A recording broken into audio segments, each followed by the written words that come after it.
Good afternoon, ladies and gentlemen. We're very special today. We have a great speaker, Julian Branch, who's actually not only an award-winning journalist, but he's also had a W5 series that was based on the research he did on this topic that we're talking about today.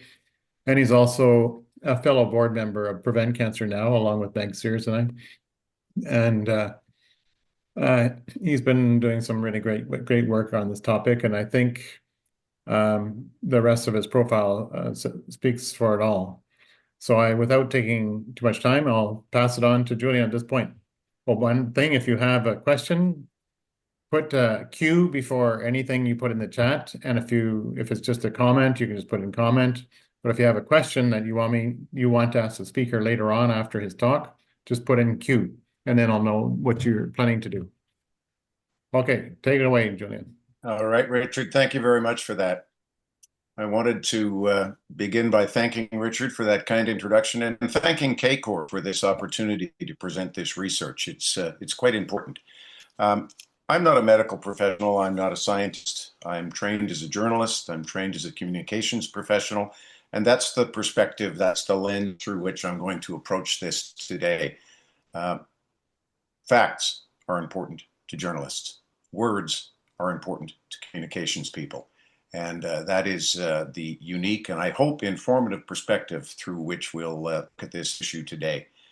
This is an issue that very few people are aware of, that asbestos was used to make water pipes around the world.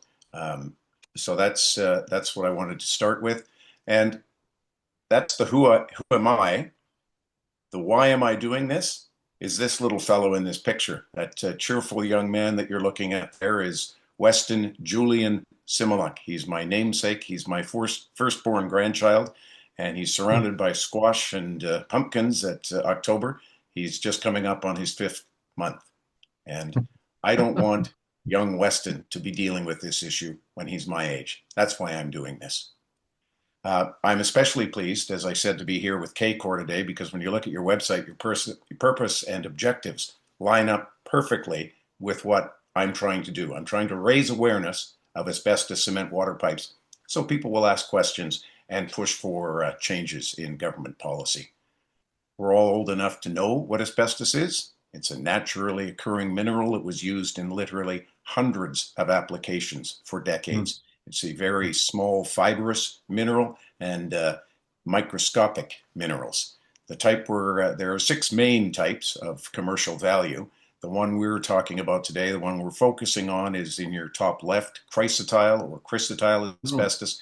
This is the type of asbestos that was used in asbestos cement water pipes. We know that asbestos is a group 1 carcinogen. We have known for decades that inhaling asbestos causes cancer, any one of a number of serious cancers. Ingested asbestos, the jury appears to be out. If you drink asbestos, there is question on whether or not it causes cancer. But you'll see here the page from the Centers for Disease Control talks about not only inhaling asbestos, but swallowing any type of asbestos. And swallowing that asbestos into your stomach can cause any one of a number of serious cancers. Asbestos cement pipes, or AC. People like to use the acronym AC pipes. That way you don't have to say the word asbestos. Transite pipe.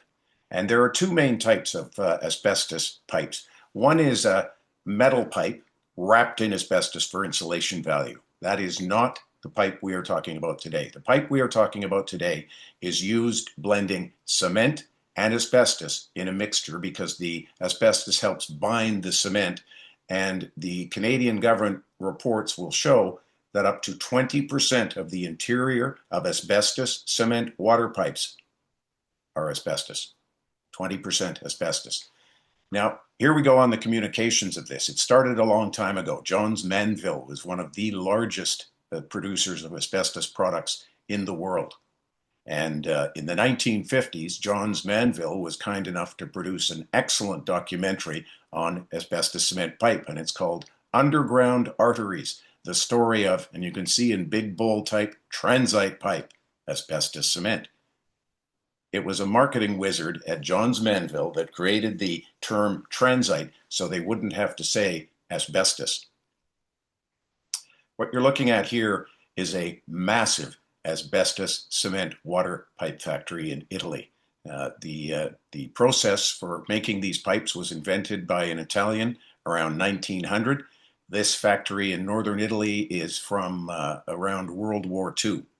And these factories started popping up all over the world because this pipe is used all over the world. In the United States of America, just to give you an example, the Environmental Protection Agency, or the EPA, estimates there are more than 630,000 miles of asbestos cement pipe in America. 630,000 miles.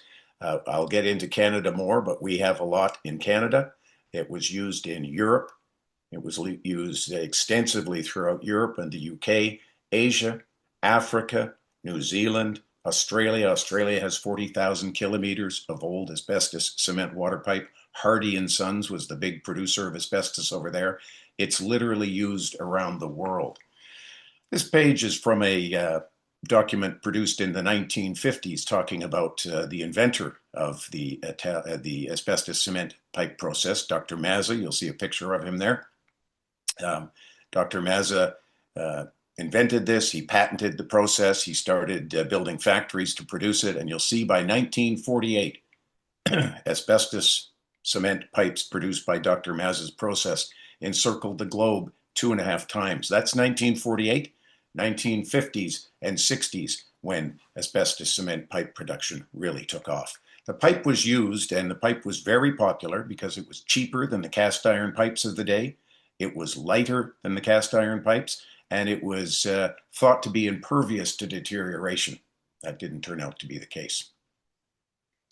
A good point now to explain Canada's somewhat complex relationship with asbestos. This is a page from a 1977 Science Council of Canada report on asbestos. And you will see there that Canada once produced over 40% of the world's production of chrysotile asbestos, the type of asbestos that went into these pipes. 95% of that was exported, and the province of Quebec accounted for about 80% of Canada's asbestos production. So you can imagine what a problem it might be for the Canadian government now to say to people, say the United States of America, which imported 95% of or 98% of our asbestos, to say that we might have a problem with that asbestos cement pipe. But the story really begins with the asbestos cement pipes in America. In the late 1960s, people living in Duluth, Minnesota, on Lake Superior, noticed something wrong with their water. And the EPA, which was fledgling in those days, was called in to investigate. The EPA had created a test for asbestos in water, EPA 100.2, and it measured asbestos fibers in million fibers per liter, MFL. And they tested the water in Lake Superior near Duluth, and they found 644 million fibers per liter. 644 million fibers of asbestos in a liter of water. A court case began with the Reserve Mining Company, which had been an iron ore mining company on the shores of Lake Superior for decades. They had been dumping their tailings into the lake, and that caused the asbestos fibers. A Reserve Mining Company was ordered to stop dumping its tailings into Lake Superior. And environmental groups discovered that at that time, America had installed at least 200,000 miles of asbestos cement pipe in the previous decades. They called for that practice to stop. It didn't. They called for the pipes to be removed. They weren't.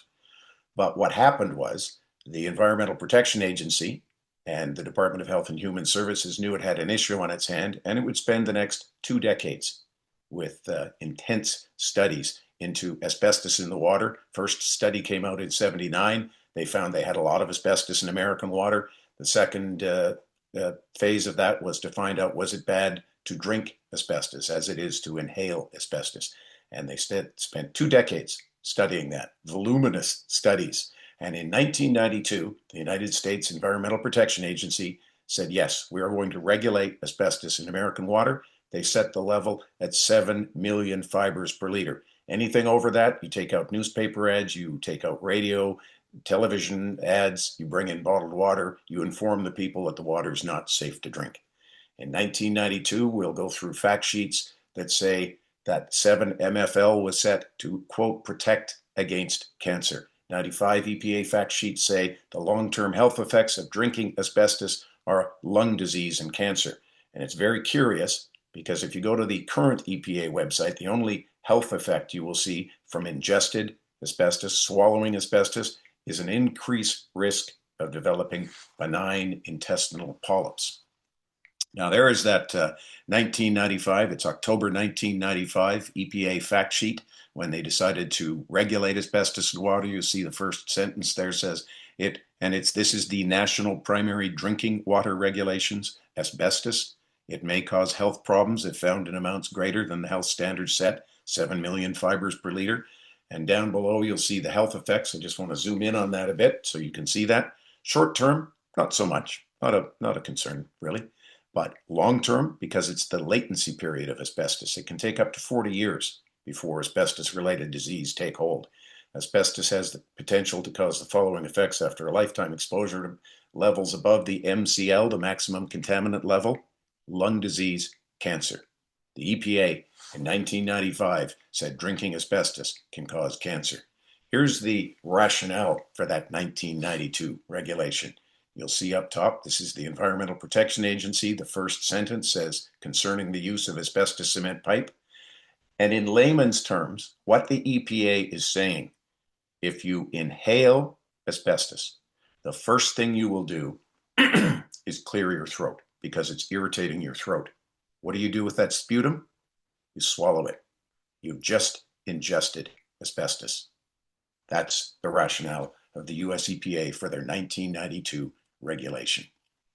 If you go to the American Cancer Society, you'll find a lot of information on this. They actually have something called the Asbestos and Cancer Risk page. It explains what asbestos is. It explains how people are exposed to it from inhalation and from swallowing asbestos. And you'll read there in brackets, what is it here?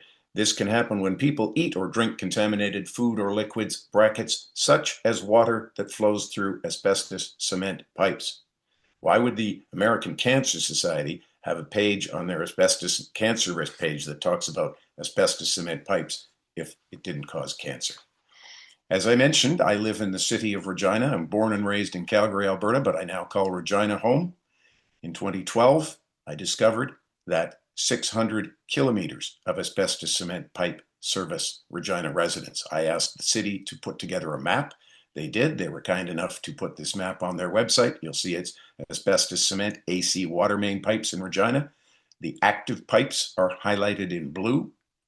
The abandoned pipes are in red. What City of Regina does when they replace asbestos cement water pipes is they abandon the old pipe in place so they don't irritate the asbestos, and they put a new pipe in beside it. The problem is that decades down the road, you have a toxic problem with old asbestos cement water pipes left in the ground.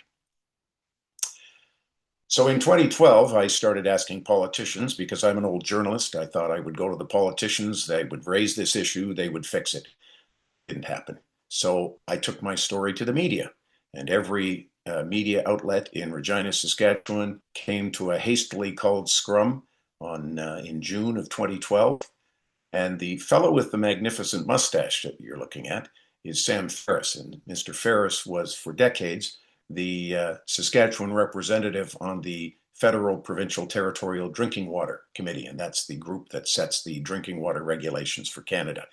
And Mr. Ferris told the journalists he was aware of an American study that had come out linking asbestos in water to some benign forms of cancer in the stomach, but he hadn't really had the time to look at the veracity of those studies and see if they were worth the paper they were written on. That was 2012. There are several American studies, not just one. There are several American studies that were conducted well in advance of the EPA regulating asbestos in 1992. They were in the 1970s and 80s. Mr. Ferris would have had plenty of time to test the rigor of those studies.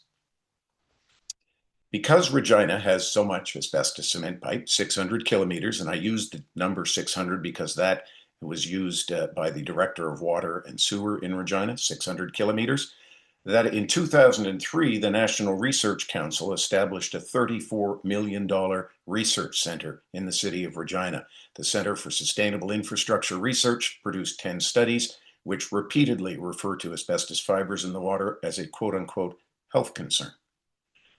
The studies showed that the fibers do shed into the water in severely deteriorated pipes, and the problem is exacerbated by hot, dry weather.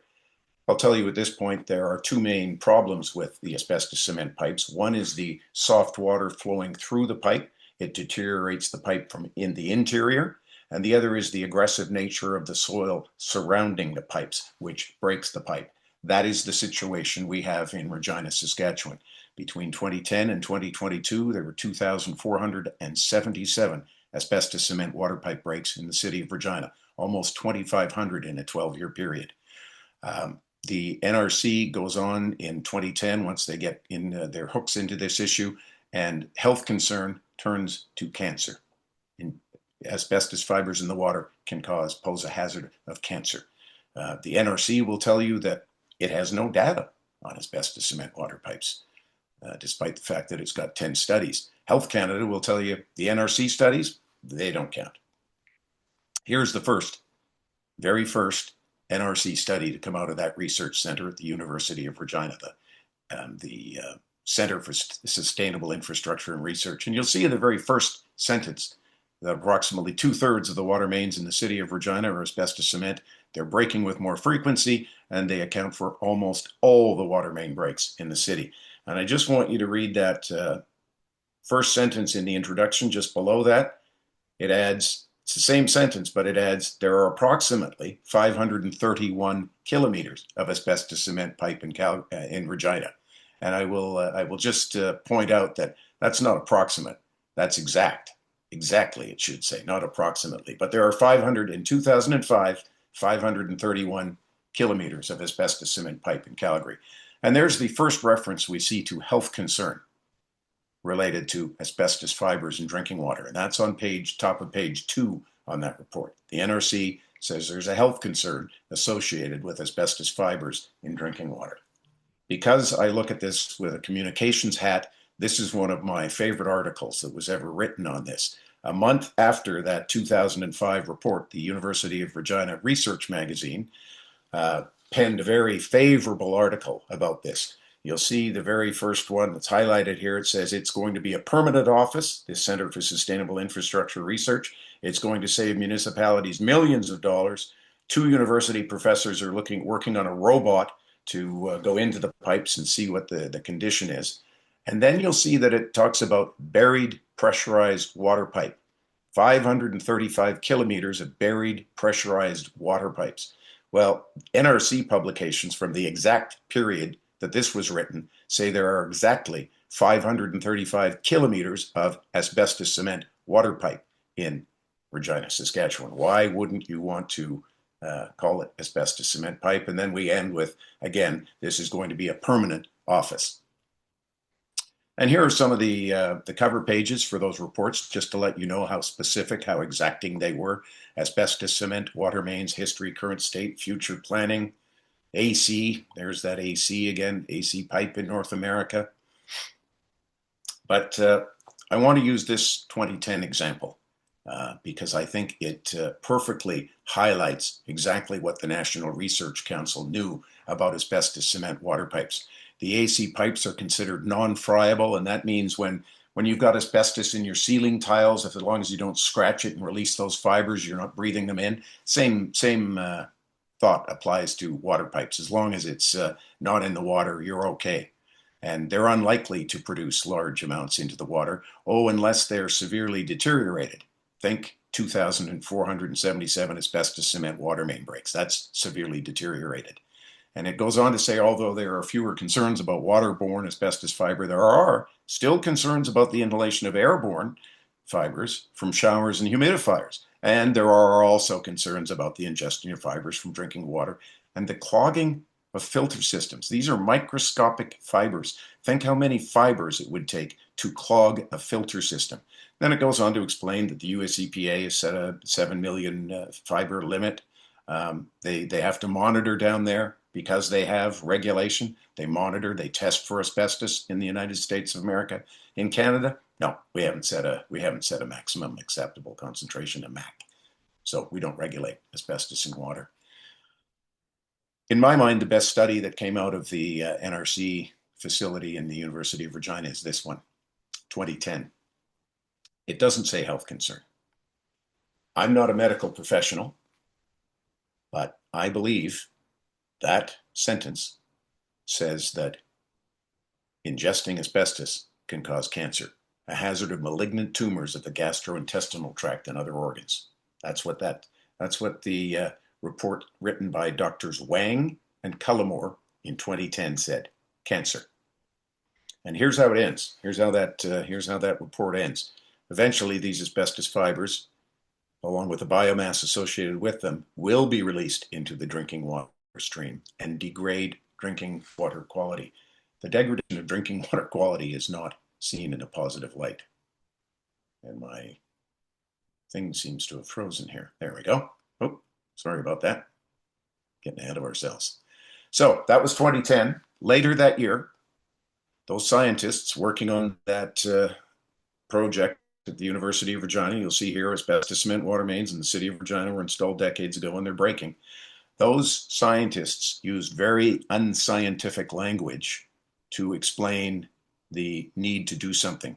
Immediate, urgent, those are the words used in there, to ensure a, quote, safe and clean drinking water supply in the city of Regina. In 2010, those scientists said we needed to take action. Well, I fast forward again to 2012 when I took this issue to the media, and they ran down to talk to the people to assure them that even though we don't test for asbestos in Regina water, that we have a lot of pipes, they're breaking a lot, but we don't have any asbestos in the water, everything's fine. And one of the people that talked was Roy Cullimore. Roy Cullimore, who in 2011 and 2010 said the pipes were breaking, the asbestos was going into the water, causing a health concern. He told the media 2 years later that there's no evidence that ingesting asbestos is harmful. What was the city of Regina doing? Well, I mentioned how many asbestos-cement water main breaks we've had here. They're all involving asbestos cement. I will tell you right now that Regina, Saskatchewan has no cement pipes. The concrete pipes that we have are large diameter feeder or primary mains. They're not breaking. They're not causing a problem. But for a period of 4 years, whenever the media would go down to talk to the city about a water main break in the city of Regina, the people in charge would call it a cement pipe or a concrete pipe. When we're relining asbestos cement water pipes in Regina, Saskatchewan in 2020, the director throughout the article refers to them as concrete pipes. You don't have to say asbestos. In 2021, I had asked a number of questions of the city of Regina, and they decided to put out a memo explaining to residents of the city that asbestos cement pipes weren't a problem. We have a lot of them. They're breaking, but they're not a problem. And you'll see there, in 2021, there are approximately 531 kilometers of asbestos cement pipes installed in Regina. You'll remember that report from 2005, approximately 531. In between there, the scientists said we need to take urgent, immediate action to do something about this. The pipes remained the same. The length of pipe does not change 1 kilometer in almost 16 years. Worse than that, on the second page of that memo, it says the pipes are still sound. Almost 2,500 asbestos cement water pipe breaks in a 12-year period is not sound, I would argue. Here's where it gets concerning. You'll see that was August. This was August 2021. The pipes are sound. This is July 2021. And the Infrastructure Data Solutions spent a lot of time putting together a report on a 10-year capital plan for Regina's small diameter water mains. Why were they doing that? Because they knew that the small diameter water mains are dominated by asbestos cement pipes. There's 541 kilometers, or 57% of the pipes in Regina, Saskatchewan are asbestos cement. The green pipes are asbestos cement. Everything green on that map is an AC pipe. And here it is that the majority of breaks occurred in AC pipes. So the city of Regina knew in July of 2021 that they had a major problem with asbestos cement water pipe breakage, but yet in a month later, they put out a memo saying the pipes are sound. In the city of Regina, I live in South Regina. My home was built in 1983. It's a lovely neighborhood. I have an asbestos cement water pipe delivering water to my home. I've confirmed that with the city of Regina, 6-inch asbestos cement water pipe. 2 years ago in the summer, I had crews come to my home. They were working on the water pipe, and I got this blue door hanger. And these blue door hangers are being passed out around Regina whenever they work on a pipe. And I want to show you the reverse side of this information door hanger from the city of Regina. When your water is restored, it may be discolored as repairs stir up sediment from the bottom of the main. The disturbed sediment does not pose a health concern and should not make you sick.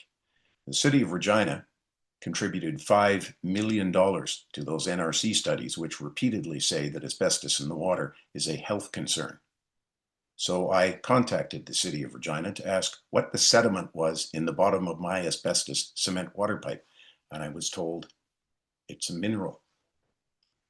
I talked about the National Research Council studies, 10 studies, very specific, very detailed. I read them cover to cover. Then I contacted the National Research Council in 2021 to ask some fairly elementary questions. Have you ever looked at this issue? Is it a health concern? And they responded by saying the NRC does not hold any data on asbestos cement water pipes. No data except 10 studies full of data.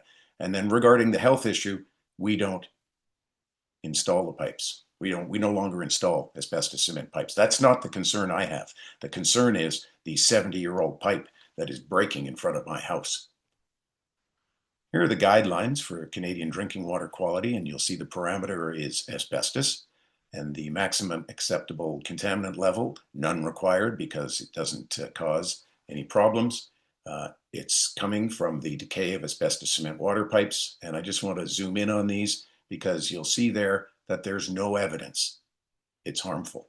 There is no evidence it's harmful. Well, the United States of America thinks there is, and they've been regulating it since 1992. So I sit, as Richard mentioned, I now sit on the board of Prevent Cancer Now, and it's probably one of the best moves I've ever made because I'm just a curious old journalist, but the rest of the folks on the board are scientists and medical professionals, and they're rather fascinated with this issue.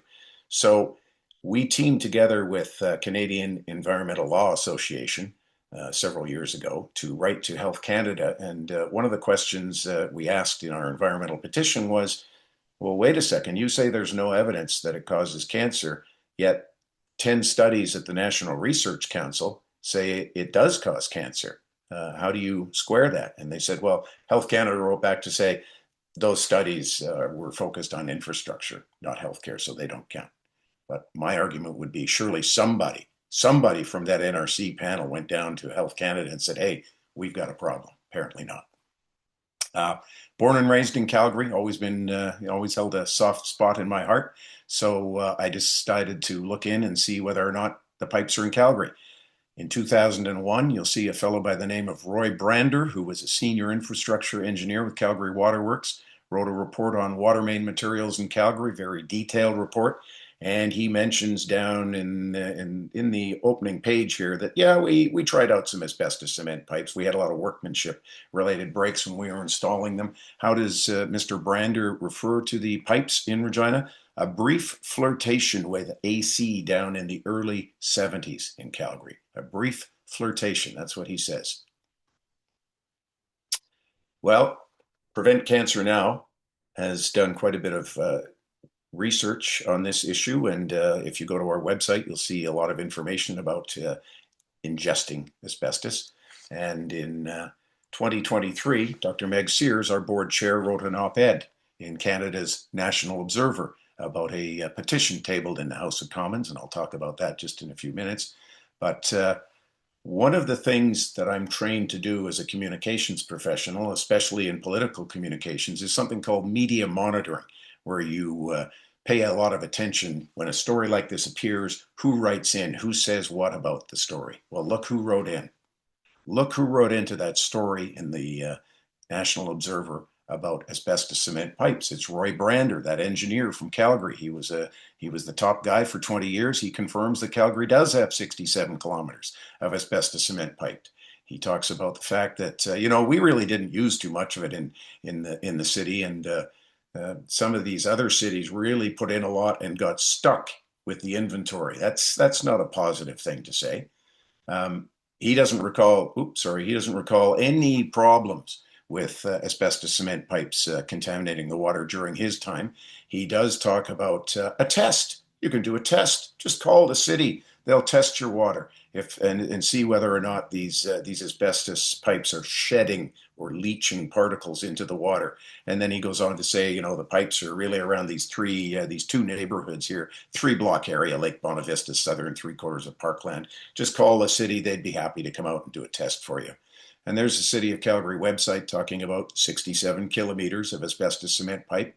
Here's a helpful infographic that explains where the water main is. It's right in front of your house, and that's hooked up to a water service main, a water service line. So in Regina, we have a lot of asbestos cement water mains, and we have a lot of lead service connectors. So we have a double whammy. And most large municipalities will have what's called an open data site where you can really get down into the granular details of things. And this shows the public water main locations. And there are the two neighborhoods that Mr. Brander was talking about, and a third one, Midnapore. And the material type is AC, or asbestos cement. And like I say, granular level. Well, this gets into the granular level on the Open Data website. There are more than a dozen of these pages. And this is the public water mains. And you'll see the highlight there is material, AC, all the way down, and the year they were installed. And there are more than a dozen of these pages. You'll remember when Mr. Brander talked about a brief flirtation in the South End in the 70s. Well, you'll see the pipe was laid there in 1960s. And there's 1956. 1956, some of this pipe is almost 70 years old. This was much more than a brief flirtation in the South End in the 70s. So I contacted the city councillor for the area most affected. I never did speak with him. I went around with his assistant for several weeks. I was finally put on to the media relations department, and I asked him about pipes in Lake Bonavista. Lake Bonavista was Canada's first ever man-made lake, and it's a very affluent area in Calgary, and it has a lot of asbestos cement pipes. Were there any breaks? Yes, there were. There were 2 main breaks. Did you test? Did you notify people? No. The City of Calgary does not test for asbestos in water, nor do we notify residents of an asbestos cement water main break. Remember Mr. Brander saying, all you got to do is phone the city, they'll come out and test your water. The City of Calgary doesn't test for asbestos in water because Health Canada says it's not an issue. I was curious to know how much more pipe there was in Canada. Fortunately for me, in 2021, the Infrastructure Canada announced it was heading forward on a national infrastructure assessment. So I contacted then Minister Dominic LeBlanc's office to ask whether or not pipes would be included. They wrote me back and said no, but advised me that if I was interested in doing that work, I would be free to go ahead and do that. I thought that was a ludicrous proposition that a private citizen would do that. So I got together with my friends at Prevent Cancer Now, and we filed a parliamentary petition. And here is the Statistics Canada website talking about the purpose of that National Infrastructure Survey. It's a little slow, so I'll just show that it's looking at Canada's core public infrastructure to see what kind of shape it's in and what we need to do in the future. As I mentioned, we organized a parliamentary petition at PCN, and somewhat to my surprise, the government wrote back a few months later and said, yes, we will include a question about asbestos cement pipes in our survey. And the question was, what was the total length of kilometers of asbestos cement water pipe as of December 31st, 2022? And that went out to hundreds of municipalities. And StatsCan said, we'll release that data in late 2024.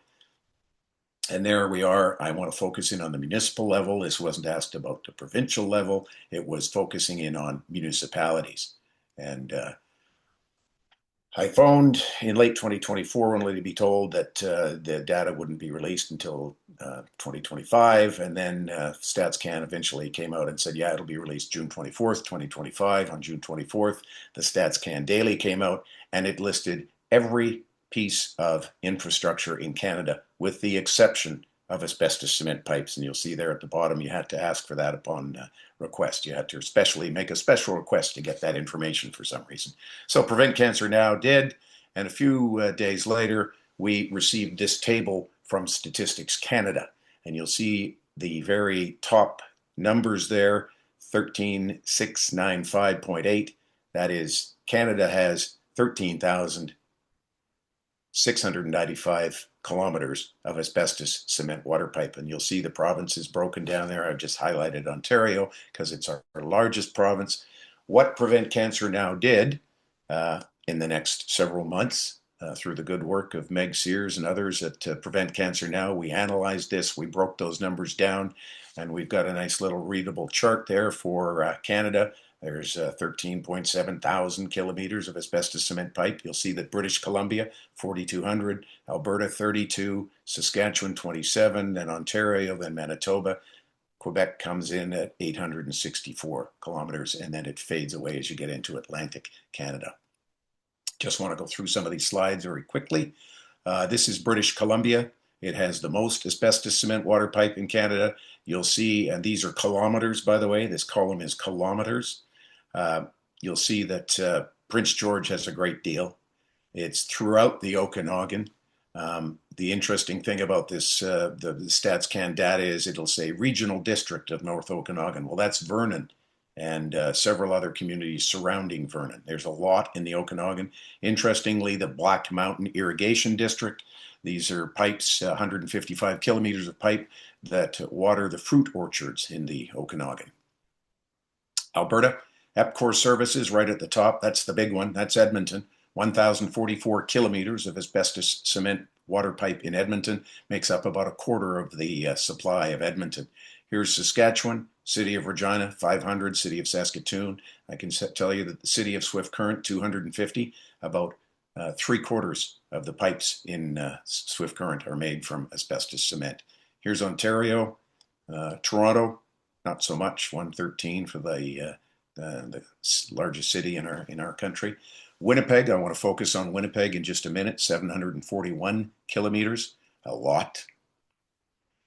Quebec has under 1,000 kilometers, and Quebec was the only province that didn't have to share the municipal data with Stats Canada.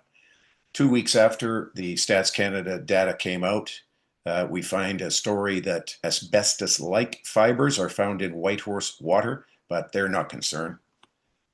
Asbestos pipes make up, 50 kilometers of asbestos cement water pipes in the Yukon, according to Stats Canada. And here's the concern with the lack of regulation of asbestos in Canadian water. These unknown fibers that resemble asbestos. There is no lab in Canada that measures the 100.2. This data was sent to a lab in Medicine Hat that measured using a different formula. The only way to find asbestos in water is EPA 100.2. And you'll see there that the water manager told the journalist that, no, we're not, they're asbestos-like fibers.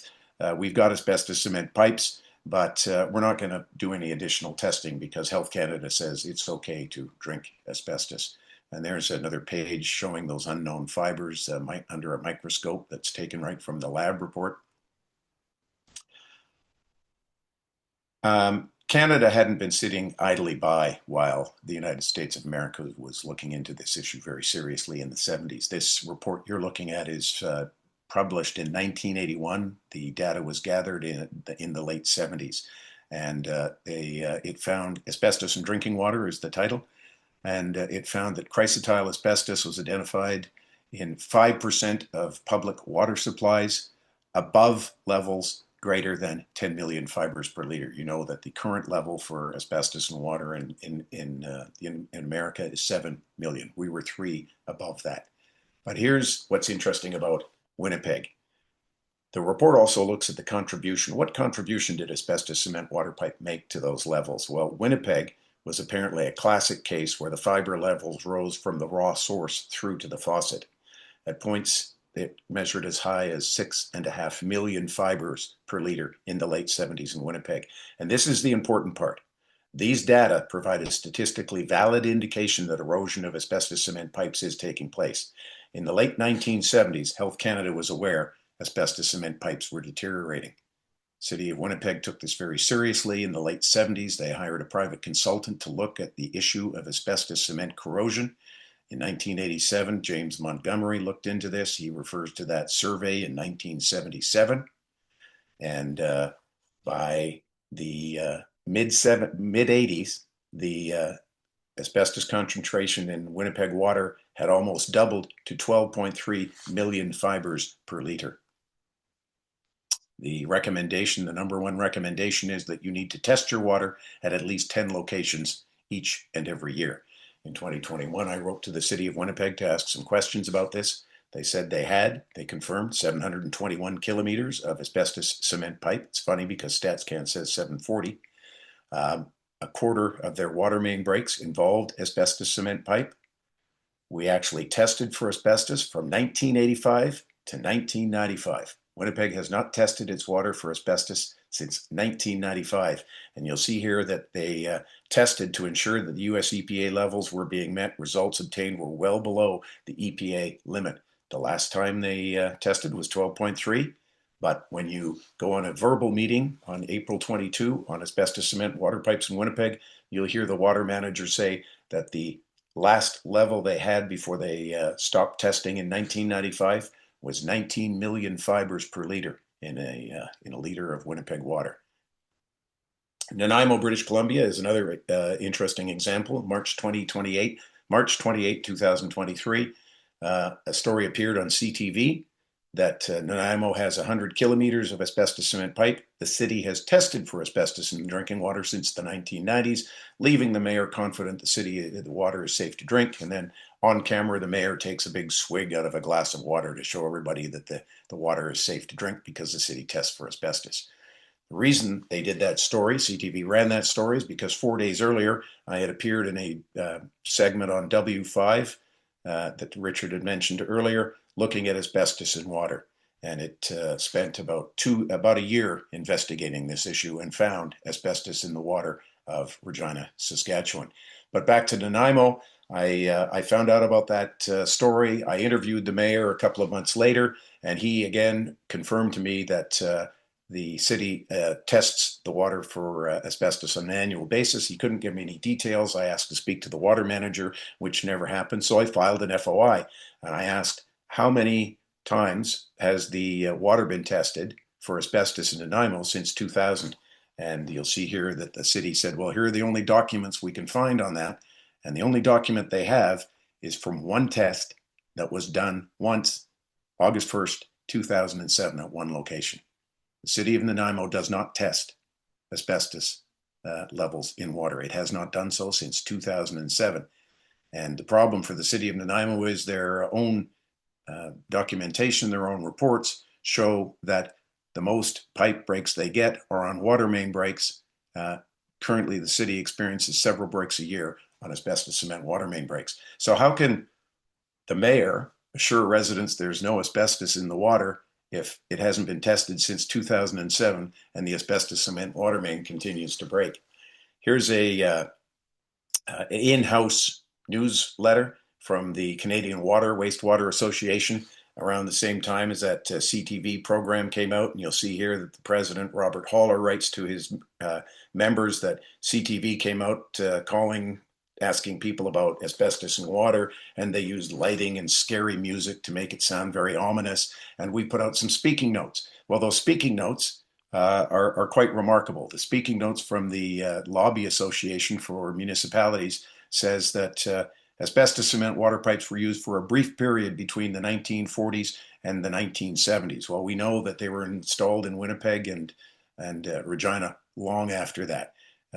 The speaking notes go on to say that sources of asbestos in water include household contaminants, naturally occurring bedrock. They do not mention that asbestos cement pipes are breaking and leaching fibers into the water. The political response I've had from this is less than stellar. I spent several months talking to the NDP here in Saskatchewan, the opposition NDP. They looked at this issue for months, did their own research, wrote to the health minister, and said there were serious concerns, proactive steps were necessary. Other than asking a question after W5 appeared a few years later, nothing has been done. And this letter was sent in 2019. My MP happens to be a conservative, Warren Steinley. I met with him twice in 2021. He promised to go down to Ottawa and fight like hell on my behalf. After a couple of months of not hearing anything, I wrote him to ask where we were at. He wrote me back to say that he's had conversations and meetings on this, and he's met with his leader to determine a position on this. I wrote back to Mr. Steinley to ask for some detail. I have not heard from him since. What we have here is what I like to describe as a circular conundrum. Federal government says there's no evidence that ingested asbestos is harmful, therefore we don't test for it. The province say, well, it's a provincial responsibility. And by the way, the responsibility of the pipes is up to the municipalities. Municipalities say, well, the federal government says it's okay to drink asbestos. So very few of us even bother to test for it, and the consumer is left possibly drinking asbestos. Prevent Cancer Now has been extremely active on this file. We've taken a number of steps. I'd invite you to visit the website to see what we've done and the information that is there. Dr. Sears and I have I flew, she's in Ottawa. I flew down to Ottawa to attend a news conference with Elizabeth May, the leader of the Green Party. She's quite concerned about this. She was one that authorized the petition calling for the pipes to be included, and I'm anxious to hear what Ms. May has to say about that. I attend conferences around the world. I took in a conference in San Francisco, Occupational Health and Safety Conference, where I presented this research on behalf of Prevent Cancer Now. And while I was there, I talked to ABC News 10 because San Diego has 2,000 miles of old asbestos cement water pipes. They worked for 9 months, put out a story, and said that the issue is very serious. But you'll see here, this is the best paragraph from that article. City of San Diego says there's no asbestos in the water, and that's because they test the water for asbestos before it enters the pipes. There's a map that CTV put out when they released their segment on this. Shows 85 communities still use asbestos cement pipe. That map pales in comparison to the map that we have compiled with the Statistics Canada information. There are hundreds of communities that have these pipes. I talked to European and investigative journalists in Europe and the UK. They did a big story about this last year. Scotland is facing a major problem with these pipes. And here's something interesting coming out of one of those stories from Scotland, that lawyers in America are pursuing cases where the fibers from the pipes have caused cancer in their clients. So it appears there is evidence that ingested asbestos causes cancer. New Zealand is a particularly interesting example. They have a lot of pipes. They have a lot of earthquakes wreaking havoc on the underground infrastructure, soft water. They've got a big problem in New Zealand. South Africa has so many asbestos cement pipes and so many asbestos cement water pipe breaks right now as we speak, that they're not worried about cancer. They're simply worried about not having any water. Kenya, this is from September, a story out of Kenya, where they are prioritizing asbestos cement water pipe replacement because they're believed to be responsible for some of the health problems we are facing, including cancer. I mentioned Italy.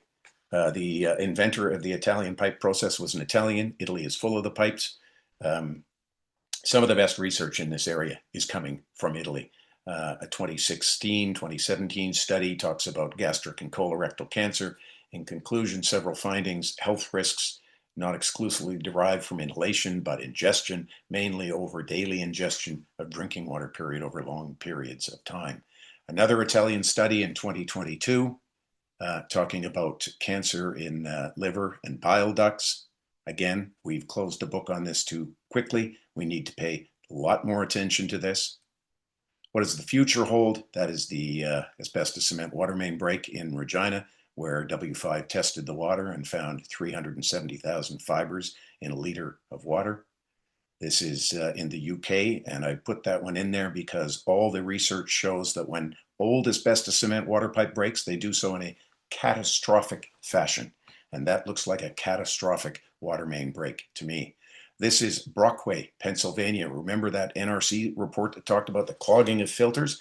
This is a kitchen faucet tap filter in Brockway, Pennsylvania, where fibers were measured in 1.3 billion fibers per liter, literally off the MFL scale. That gray sludge you're looking at in that kitchen tap filter is asbestos, raw asbestos. What's happening? We're replacing the pipes. We're replacing them very slowly. Qualicum Beach, British Columbia has put a priority on this. They're replacing the pipes. They're saying that it's not a health concern. We just need to do it because they're old pipes. But it's going to take up to 2 decades in Qualicum Beach. Nelson, BC, same thing. They're replacing them. It's going to take a long time. Here in Regina, it's going to take 60 years to replace the asbestos cement water pipes. The World Health Organization puts out this document every 4 years. This will be coming up very shortly because this last one was December 2021. And it maintains, as it has for decades, that there's no consistent, convincing evidence that ingested asbestos is hazardous. Therefore, don't need to regulate it. That's where Health Canada gets its language. But what this report does is point out very clearly that the World Health Organization knows where the asbestos in water is coming from. It's coming from asbestos cement water pipes. Some important milestones as we go along here. We now know how much asbestos cement water pipe is in Canada. A very important part of the process of an ongoing Health Canada review, which is ongoing right now, is the public participation process, where we, the public, get to write in and share our thoughts and concerns on this. That, I'm told, is coming in late 2025. I think we are in late 2025. You'll see how many times these reviews have happened since 1989, when Health Canada decided not to regulate, and it reaches the same conclusion time after time, even though the EPA regulated its water in asbestos in 1992. I just ask people to conduct their own research, look into this, start asking questions, ask your city councillor whether or not you have these pipes, contact your MLA, your MP, and demand some transparency on this. Demand regulation, testing, notification. If I have an asbestos cement water pipe, I want to know, and I want to know if it breaks, and I want to know how much asbestos is in my water. And I've gone a little over time, but I thank you for your patience, and I'd be happy to answer any questions. Well done, Jay. That's great. I enjoyed the talk. That was very well done. Even though I've heard you talk about this talk before, I still learned even more today. You never cease to amaze me. You speak very well. Thank you very much. I'm going to moderate the Q&A. I just want to let you know I just want to ask the first question. First question is, are PVC pipes safer than AC water pipes? And the second question is, what is the sensitivity of asbestos concentration testing? The answer to the first question is the PVC pipe is better because it doesn't contain asbestos. There are concerns. Yeah. Everybody's got a concern. There are concerns about PVC. I haven't delved into that in great detail, but Hmm. I can tell you that all the asbestos cement water pipes that are being replaced around the world are being replaced with PVC. Right. And then, okay, so the next question. Oh, and the concentration. So the sensitivity of concentration testing that is available. Do you know how low Yeah. they can measure? Well, the US EPA, like I say, in the late 60s, early 70s, the US EPA came up with a test for asbestos in water, and that is seen as the gold standard. It is US EPA 100.2. When you want to see if you've got asbestos in your water, that's the test that you use, and that's my concern with Whitehorse Yukon. They're not using the proper test. They're using a test that shows the asbestos-like fibers. You need to find out whether or not you've got asbestos in your water. But Yeah. as you saw, Yeah. And that number was derived how? How did they derive that number in terms of saying what's safe and where do they develop the threshold? well, it's interesting that you asked that because that goes back a long way, and especially when you break that down, it gets rather complicated because the US EPA says 7 million fibers per liter. That's the level, but The small print in that is fibers over 10 micrometers in length. As long as the fibers are under 10, you're okay, apparently. But there are experts, and I will name Dr. Arthur Frank as one expert. He's seen as one of the world's foremost experts in this area. He will say that that fiber length is a red herring. If you drink Hmm. asbestos fiber of any length, that is too much asbestos. The fiber length argument is seen as somewhat of a red herring. Right. Okay. So, okay, next question is Art. You're on, Art, you're up, and then Meg, you're on deck after that. Yeah, thank you, Julian. I'm thinking more of downstream. That, for example, we have settling ponds here, which are, of course, taking water off properties and directing them. It's fresh water and it's not contaminated with anything other than what's on the ground. But they're traveling through pipes, and I assume they are AC pipes that ultimately that water is accumulating in a settling pond, and I would expect the concentration of asbestos fiber must go up unless it's getting embedded into the ground and perhaps with aquatic life. There might be fish and other life forms besides the grasses and things which enter the food chain with geese and ducks, etc. Has there been any review that has done to determine the impact of this accumulated AC, particularly in geese and fish and other aquatic life, and the accumulation, of course. Is there studies done on accumulation? Thank you. Art, I know of one researcher at the University of Saskatchewan who has looked into this and is quite concerned about this. I don't know what the results of his studies are. That's not something I've been looking at. I did touch base with him about a year ago briefly on that. So I know those studies are being done. I can't tell you what the results are. It's worth following up on that. Sure. Okay. So, Meg, you have a comment or a question? Meg? Yeah. Oh, yeah. Julian, you're just such an encyclopedia about this. Thank you very, very much. Actually, I hadn't got my hand up, but I did put in the chat some of the links to some of the materials at Prevent Cancer on the Prevent Cancer Now website.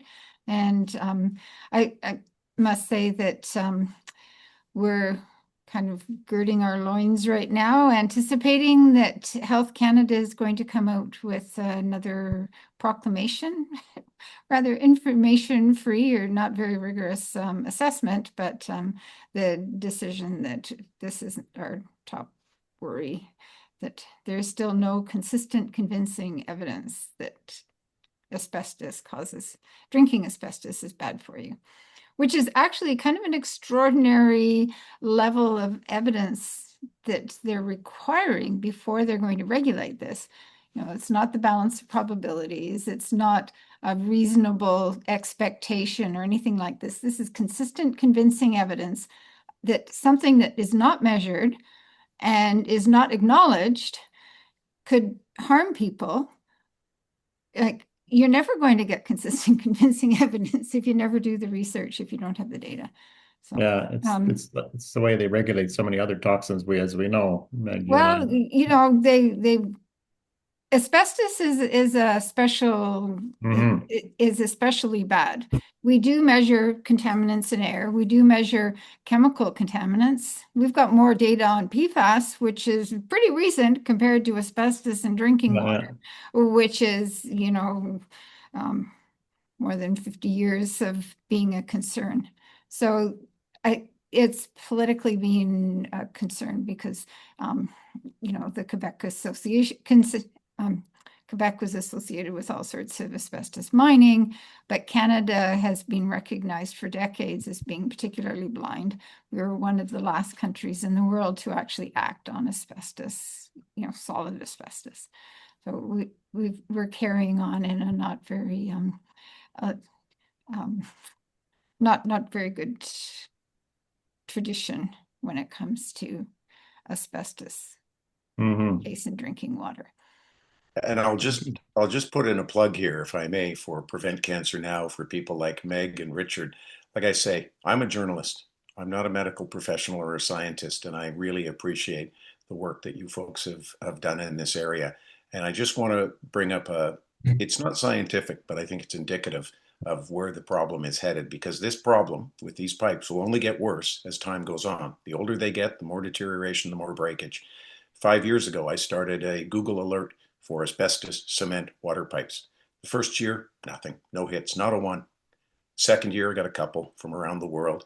I am now getting information, stories coming into my inbox on a weekly, usually daily basis from around the world about asbestos-cement water pipe failures. That is indicative of a larger problem that's getting worse. Okay, Dave Pollock, you've got a question. And Dave Doherty, you're on deck. Yeah, hi there. Julian, that was fascinating, worrying, and very convincing. The question I have, I don't remember the community you mentioned toward the end of your talk when you were talking about a water pipe that was totally clogged up with sludge of asbestos. What was that community? It was Brockway, Pennsylvania. If you type in Brockway, Pennsylvania, you'll come up with several stories. Their pipes have failed. They are leaching asbestos into the water in record numbers. So what I'm wondering about is what relationships have been discovered demographically about the incidence of the cancers that are most likely to form? Are there many more cancers in that community than the national average? Great question. That's one of the strong indicators of a real problem, right? That's absolutely right. And that's where I want the research to go. That's exactly what I want governments to start doing. This is underreported, understudied. We need to start doing those exact studies. In Italy, I will argue that those studies have been done. That's why the research is so focused in Italy, because cancer rates are up in Italy, around the Tuscany region, around other areas. That's why they are studying this now. We need to do that work in Canada and North America. But no one even anecdotally is talking about this Pennsylvania community and whether the incidence of cancer is much higher there? Well, lawyers certainly are. I find it fascinating that American lawyers, litigious that they are, have become involved, because they're not going to go there if there's no evidence that cancer rates are up. And that's why I point out that lawyers in America are looking into this, and there's all sorts of communities where the asbestos pipes and these lawyers are popping up on everyone now, because they know they're onto something. Thanks, Julian. Okay, Dave Doherty, you had a question. Yeah, thanks. I'm actually going to ask two. First of all, what is the background level of asbestos in natural surface waters? That I do not know. It depends where you are. In San Francisco, California, one of the earliest studies that was done in the late 70s found a lot of asbestos in the surface water because it's serpentine rock. It occurs naturally in the water in San Francisco. Where it occurs naturally in areas, you'll find high levels of asbestos. In British Columbia, where there are asbestos mines, in Quebec, you'll find high levels of asbestos in the water in some areas. Well, I think it would be really important to know what the background levels are, because people can be living in places where there are high background levels of all kinds of different things, and normally public health would need to give them warnings. Second question. The interesting thing, I can speak about a little bit about Regina. I mentioned that W5 came in, tested the water 50 feet from an asbestos-cement water main break. The interesting thing there was in October, when they first contacted the city, W5 was told by the city that, yeah, we've had an asbestos-cement water main break, but everything's fine. You know, we don't notify the residents, but everything's okay because it's not regulated in Canadian water. The crew came up to Regina to do the interview in January. with the city of Regina. And you'll see if you watch the documentary, the nervous water manager who's talking to them. The reason he's nervous is because hours before that interview took place, the water manager contacted W5 to say, we said it was an asbestos-cement water main break back in October. Turns out it wasn't asbestos-cement water main. It was a cast iron pipe. But the city of Regina's got that lovely map where it shows where the asbestos-cement pipes are. And all you have to do is look and see that it was blue. It's an asbestos-cement water pipe that broke. And as W5 said to the city, well, if it wasn't an asbestos-cement water main break and we sampled the water at that location and found 370,000 fibres in a liter of water, you've got a much bigger problem then. So that's the sort of thing that's going on.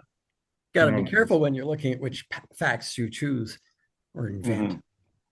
So the second question is, what is the detection level for fibres in water? And Meg made the comment right after that detection limits for fibres of various lengths depend on the methods and labs. But in fact, there ought to be, and there almost certainly is out of US EPA, a standard test method which would have a set detection limit that labs would need to meet to be certified to do the test. That's right. That's exactly right. That's US EPA 100.2. And that is the standardized world. Do you know what the detection level is? I'll ask Meg to jump in here because I see her screen appearing there. Maybe she can explain in more detail. Yeah, the US EPA test method only looks at fibers that are greater than 10 microns in length, which is a problem because fibers that are shorter can be quite problematic.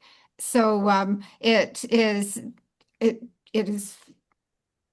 and that you can use different, there is a range of types of instrumentation that can be used for that. So the actual detection limit varies a little bit according to the labs, but the real differences between the labs are for the shorter fibers.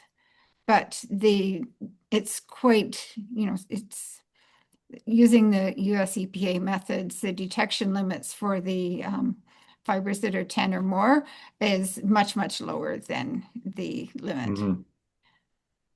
And So, if you use a larger sample, if you have a larger screen, it's one of these things where you do your sample and then you kind of put it through a screen and then you count the number of fibers in a certain thing. So if you count one block, you have one sensitivity. If you count 100 blocks, you have greater sensitivity. That's understood. The reason I asked the question in the first place is because I would like to know whether the detection limit is low enough that we ought to consider that if you're non-detect, the water's almost certainly safe. And in fact, if, let's say the detection limit, you said, what would you say, 7 million particles per liter? 7 million fibers per liter, yep. Fiber, okay. Of the large 10 micron ones. Right, I understand, but let's assume it's all of them. I don't care whether it's short or long. If it's 7 million, and the detection limit, the detection limit is, let's say, 400 or 4 million. No, it's much lower. Well, that's what I want to know. And if, in fact, at, say, 1 million, we know that there have been health effects, which is entirely possible, may not have involved death or a sufficient number of deaths per million people that they would set the level that low, but at least we would know that it's affecting human health below the detection limit, which is a crucial item. Well, there's two things, whether the detection limit is low enough, but also the fact that when you take a sample, a lot of these samples, the majority of the particles don't count. I understand. Yeah, there was a Canadian study back in the 70s or 80s, and looking at asbestos in water samples from across the country, mostly in Quebec and Ontario. But and there, when I looked at the data there, what was really astounding was that setting it at 10 ignored the vast majority of the particles. So if 10 is going to give you cancer, it doesn't mean that 9 doesn't. And well, 10 was actually set as at the time because they could reliably measure it. Right. And what I suspect is in fact the case is that the really short particles around 1 or 2 microns are the really dangerous ones. Well, we It's quite don't know. possible. Yeah. Yeah. Those are the ones that can get into organelles and so on. Right. Yeah. But Yeah. Thank you. yeah. Thank That's you very true. much for the question. It's really Okay, so John, you have a question. I might have two even. Um, I live in Ottawa, Julian. Yes. I'm rather painfully aware that the municipality of Ottawa makes quite a lot of mistakes. So I'm going to assume that it's failed me in the quality of the drinking water that delivers to my residents. What can I, as an individual citizen or as a family, what can I do to cope with the perceived threat? Well, you can Well, first find out if you have AC water pipe. yeah.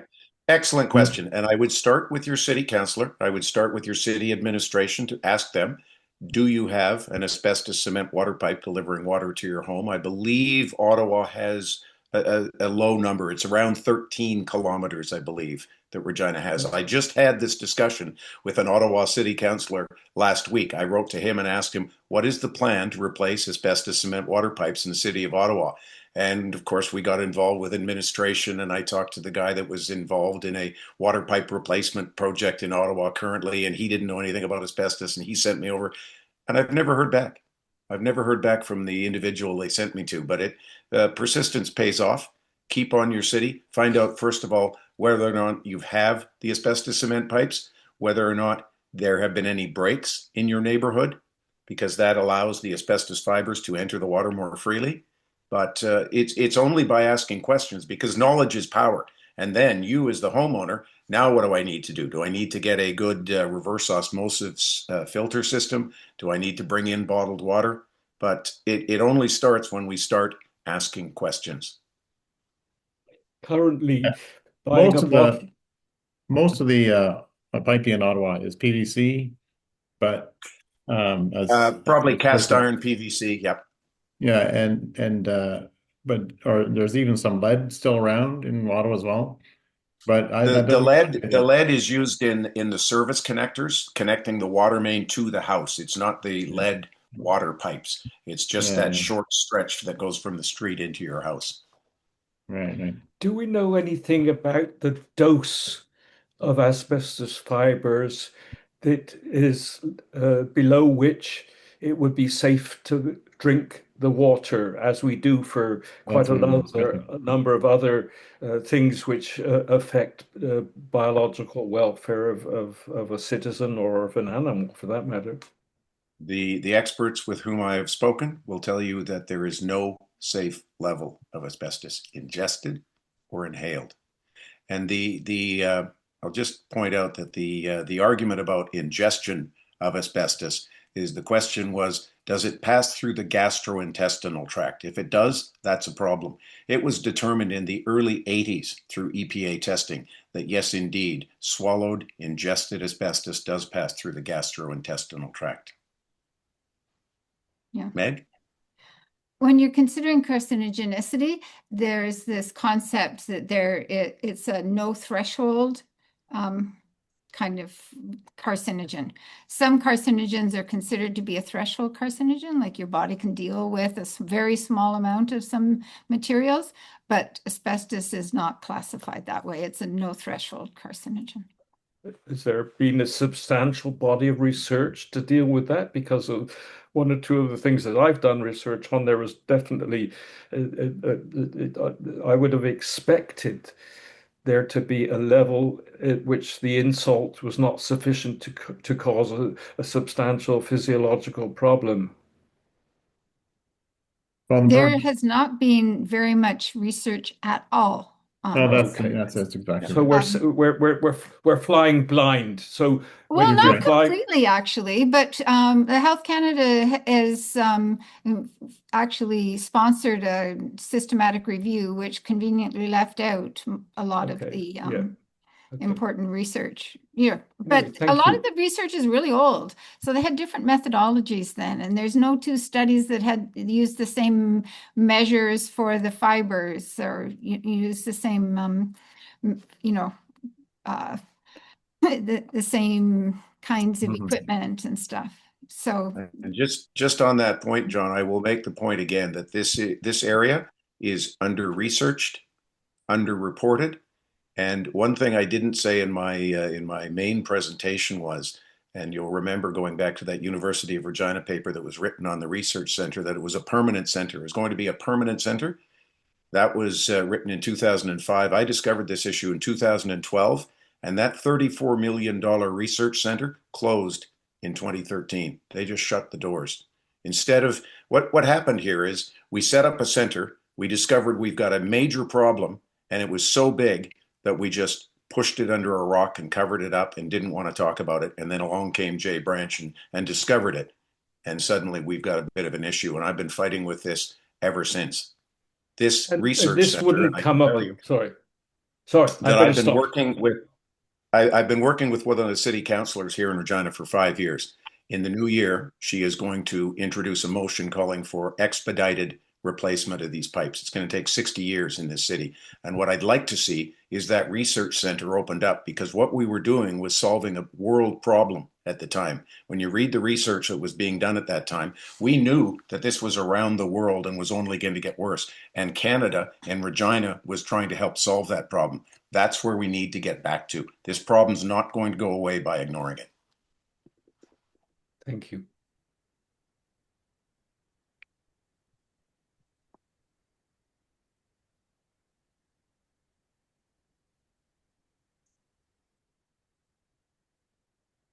Do we have any questions, Richard? No, I think John was the last, as far as I know, unless Okay. somebody else has a question. If you do, just Raymond go away. Lurie is asking. Go to Raymond. Oh yeah, Raymond Lurie. Raymond, I wondered if you wanted to make a comment.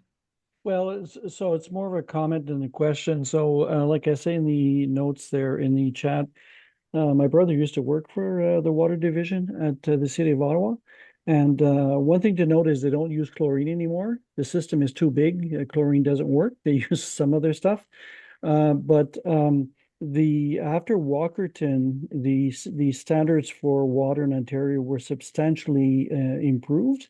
But my understanding is the current government has watered that down, pun intended, I guess, watered down those standards to make him more lax. But you may remember Walkerton, there was a E. coli Coli, event. OH157. Yeah, and a bunch of people died, and some people had lifelong illnesses following that, right? Yeah. But again, from my understanding, I mean, the city of the Ottawa River is quite a clean river these days. So they've got a good source, but my understanding is they've tested and always test the water against even bottled water from common suppliers, and the water is substantially better than bottled water that they've tested. So I'd be wondering if there's and maybe Jay, maybe you have data on this, whether bottled water would also have asbestos, which I have no reason to think that it wouldn't, because some bottled water is literally city water that's repackaged, right? Yeah, depends exactly, Raymond. It depends where that city bottles the water. Depends what type of pipe it flows through. If it flows through an asbestos-cement pipe, there's an opportunity for asbestos to enter into that water. To Meg's comment, sorry, to Meg's comment there, I'm not aware that they would have tested asbestos, so I believe you're right that they have not tested that. So. Yeah, very few Canadian jurisdictions test the water for asbestos. I can tell you that when I first discovered this in 2012, Regina did not test the water for asbestos, and I bothered the city enough that they started testing. In 2016, they started testing the water for asbestos. They tested it at one location once a year for 4 years. They said that's virtually worthless. So they upped that to 11 locations. They tested that for 2 years at 11 locations. Now they're back down to 4. That's when I called W5, because they said for 7 years of testing, they had not detected any asbestos in Regina water. And I thought that was virtually impossible given the number of asbestos-cement water main breaks. So that's when I called up W5. That's like the 3 blind monkeys. Yeah. But Thanks. Yeah. Yeah, I would That's just add that quite frequently water is tested at the water treatment plant, which of course is not very helpful if they pick up the water, the asbestos en route to the home. And there's also Canada does not have a an official Canadian methodology for testing asbestos, so we refer to the US one. And in fact, in Canada, if you want to get asbestos tested in water, you have to send it to a US lab. Like we're not even equipped right now to do it. Certainly, you know, we have people who would be quite competent given the right, you know, equipment and so on to do so. But if you know, if we want, we actually looked into this.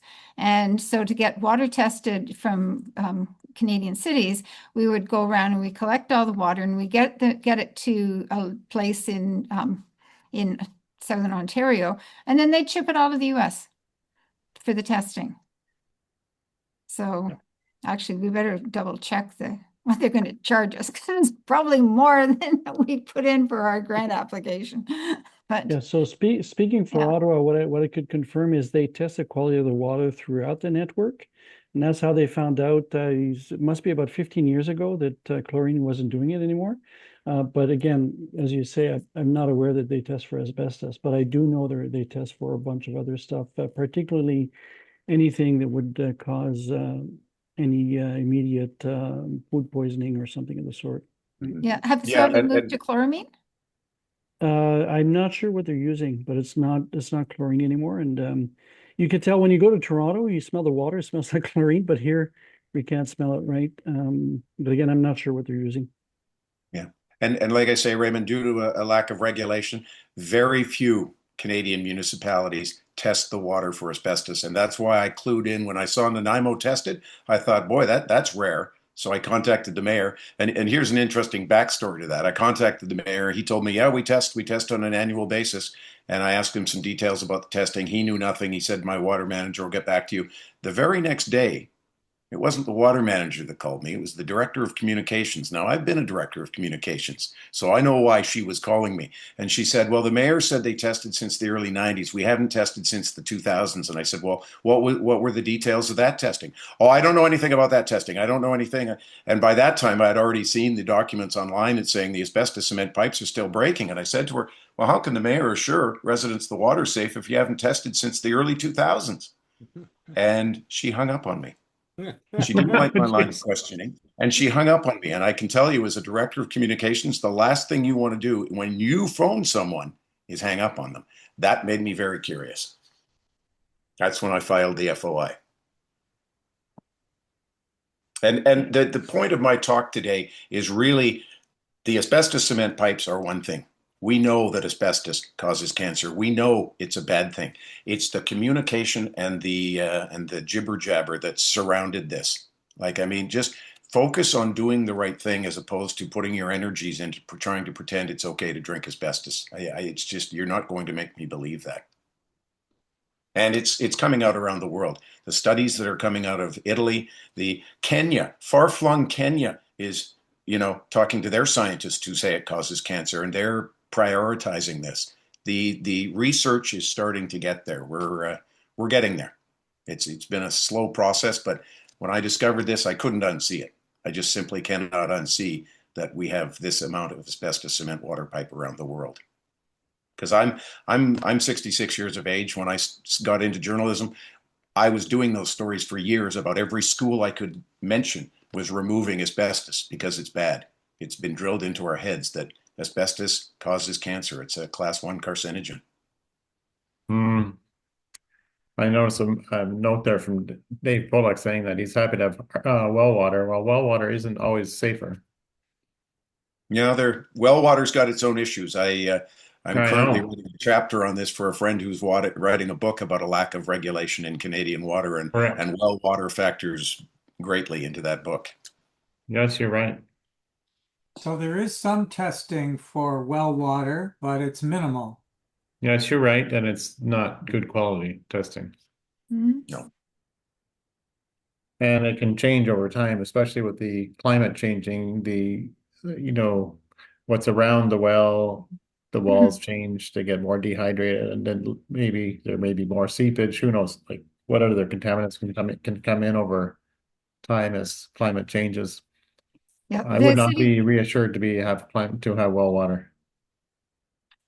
I have a well, and the city of Ottawa and most municipalities, the health departments require that wells be monitored for microbiological concerns, so Yeah, that we that, all yeah. get, um, some Hmm. communicable diseases and so on. So, the first years we were here, every year we'd get the bottle and fill it up and leave it at the depot at the corner store, and then we'd get back saying, no, there's no E. coli in your well.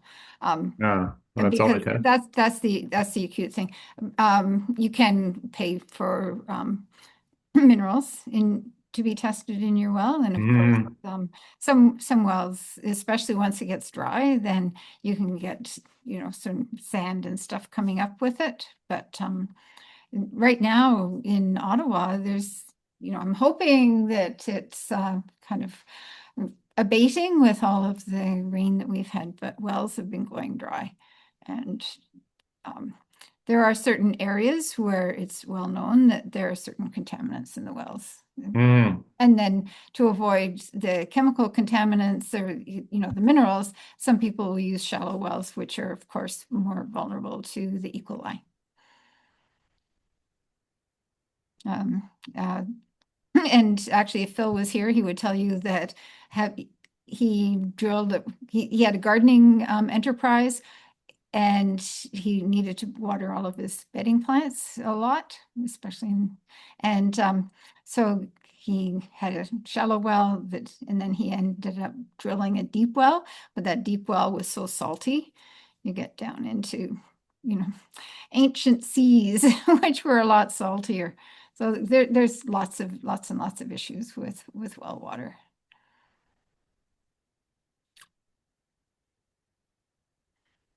You can also get radon coming out of some formations via well water. Radon's huge here in Saskatchewan. Big problem. Yeah, that's why you've got a uranium mine. That's it. Right, we're almost out of time. Yeah. Thank you. Are there any other questions? Okay. Well, maybe at this point, Jay, I'd like to thank you for your talk. I mean, it's been excellent. It was very informative, even as much as I've heard you talk about this issue before. It was excellent. It was very well done. For those of you who want to stay around and chat, I'm going to be leaving. I've got actually, my wife's car battery died, so she's stuck. And we had this happen once last week. Now I have to go pick up my granddaughter. But Dave is going to take over as moderator, so you can have some ongoing chat for the next half hour. But thank you again, Jay, for a most informative talk. Very well done. Thank you very much, Richard, and thank you again to CACOR for allowing me to take this opportunity to present on this. I think it's an important issue, like I say, under-researched, under-reported, and more people need to know about it. And the more of us that do, I'm sure we will take action and try and change that. And we just need to get the government to see what we see.